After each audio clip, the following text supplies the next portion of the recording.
Donald Trump. Donald Trump. He's back at the courthouse in New York today. He's going to be attending closing arguments in his New York civil fraud trial. We're going to dip in. It's in coordination with the White House and Joe Biden because he can't win a campaign fairly. And we're going through it, but it is indeed a terrible witch hunt. We're going to have a news conference a little bit later on. As you know, I want to speak. I want to make the summation. At this moment, the judge is not letting me make the summation because I'll bring up things that he doesn't want to hear. And it's a very unfair trial. Nobody's seen anything like this. I don't think they've ever seen anything like this. We have a situation where a statute was used that doesn't give me a jury, so I have no jury. I really have no rights, and it's and nobody thinks it's constitutional. Legal scholars are writing about it like it's something they've never seen before. So it's interference, it's political interference, and it's something that shouldn't be allowed. So I am hoping to speak and to help my lawyers reveal all of the defects of this case. It should have never been brought. Very, very strong financial statements. They thought it was the opposite. They had no idea because I'm a private company. Then they saw them knock their socks off. They couldn't believe it. But great financial statements. Everything is good. We have a level of detail in our defense that nobody's ever had. This is a case that should have never been brought, and it was brought. And it's very unfair, and it's very bad for New York State. Companies are fleeing, people are fleeing, the streets are crime-ridden, and Letitia James, that's all she thinks about is get Trump. She's been dreaming about it for years, and it's, it's not the way a state should be run. Because this is a state that's been in big trouble. You have all the businesses fleeing, and you have the people fleeing. The people that pay taxes. People that don't pay taxes are coming in, so that's not what you want. So I want to thank you. We're going to have a news conference today around, we don't know the time, we'll notify you, but sometime in the early afternoon at 40 Wall Street. So we'll give a news conference where we can actually speak and have a microphone here, because even that they don't want us to have. They really don't want us to speak too much. So we'll see whether or not the judge allows me to speak. Perhaps he won't, but I certainly would like to. Thank you very much.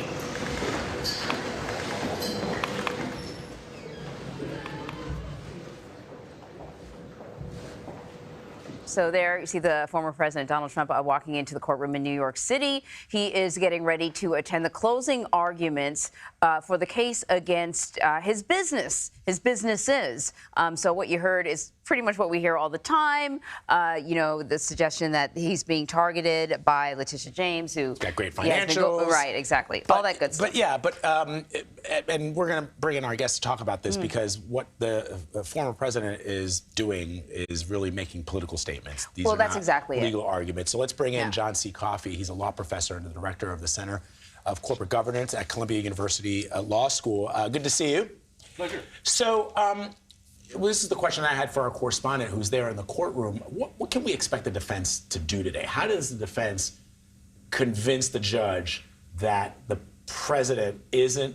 In other words, Letitia James has a very clear mandate as to what she is alleging that the president and his companies have done. What's the legal strategy for the defense? Well, look, the judge already decided the key issues of whether there was fraud, whether the values were inflated before the trial began in a summary judgment motion. The one big issue that's still out there is what the damages are from this. And that's very unclear. I don't know that the Attorney General has provided dispositive testimony because, frankly, the banks were happy with this. They thought they made money. They got additional clients. It was good for them. And you got to show, the statute requires you show disgorgement. That means ill-gotten gains. I'm not sure you can show a high level of damages or ill-gotten gains from this transaction.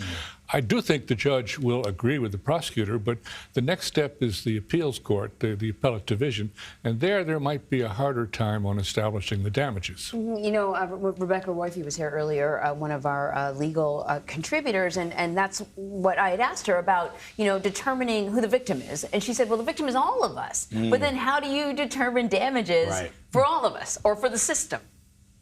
Well, that's the problem here. The statute talks about showing ill-gotten gains, disgorgement, and I'm not sure you can show. The banks say, we knew what he was worth. We did our own analysis, and we charged the interest rate that was commensurate with that level of risk. It's hard to get around that testimony Maybe some, but 370 million is a big number without. Now, that's not what's most important here. The damages is one question, but the judge will be authorized to bar Donald Trump and his children from practicing any kind of real estate business in New York State. Right.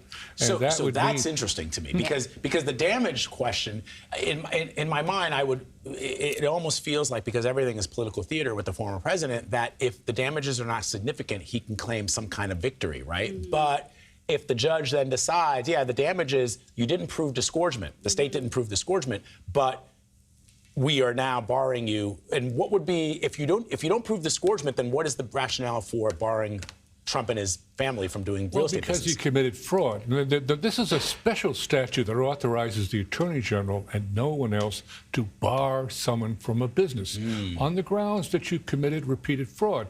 And even if people weren't damaged, if you were shooting bullets in Times Square, that's dangerous, even if no one is hurt. And so if you look like you're someone who regularly commits fraud, we can bar you from engaging in real estate practice in New York State. Now, that will be appealed, but that will be the primary victory for the Attorney General. We have barred Donald Trump and some of his children from practicing something in which they engaged in repetitive fraud. What do you make of his request to deliver the closing arguments? Well, I mean, you understand that's very, very rare. And it's very rare for two reasons. Right. If he can make the closing argument, he's testifying, but not under oath. And he can commit perjury and fraud, and you can't do anything about it. And secondly, if he testifies as a witness, he'll get cross-examined, and he'll be cross-examined in a grueling examination. But if he is making factual statements in his closing argument, there's nothing the prosecution can do. Factual statements as far as he believes them to be. In other words, he could lie during his closing He arguments. can lie without fear of perjury, Right. and he also doesn't have to fear cross-examination, which is the real fear of a defendant. And he did have the option to take the stand again, and he chose not to. Right. I've seen attorneys who are defendants do this. That's the only time you see this. It's a very rare thing. So he's got a lot of legal Other stuff, challenges yeah. going on. Does this overlap in any way with some of the other ones? I mean, this is about his businesses. The other ones are about his This is not behavior. about January. So this is about stuff that was going on between the years 2011 and 2020. And I don't think it has much connection. But let me ask you this, Professor. The president and the former president and his allies have suggested that this is a political witch hunt by the Attorney General.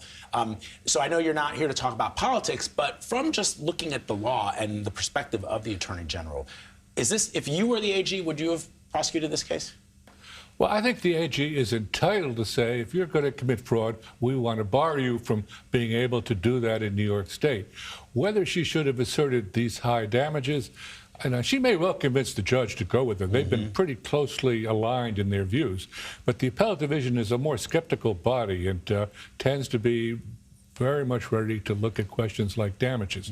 So remember, this will go both to the appellate division and the Court of Appeals. The final decision on this is probably more than a year off. Wow. And when we were talking earlier about this, you know, he doesn't show up to a lot of the court hearings that he's that he could. Doesn't have to be here. He's choosing to make sure that he comes to New He sees York. a camera and he wants to get in front of it. Right, exactly. It's as much a part of a campaign strategy, I suspect. Well, it's been successful. He's found that it's worked for him. Yeah. For whatever reason, a large part of his base thinks that this is unfair. Well, this is also an easier one for him to appear in front of the cameras, right? Yes. Because going back to the question of his suggestion that this is a political witch hunt, it's harder when it comes to what's going on in the state of Georgia or what Jack Smith is working on, because whatever he says there in front of the cameras could lead to some legal jeopardy for him, and that's something that I don't think totally he would agree risk. with you. or It's his about lawyers would his not. businesses, Right.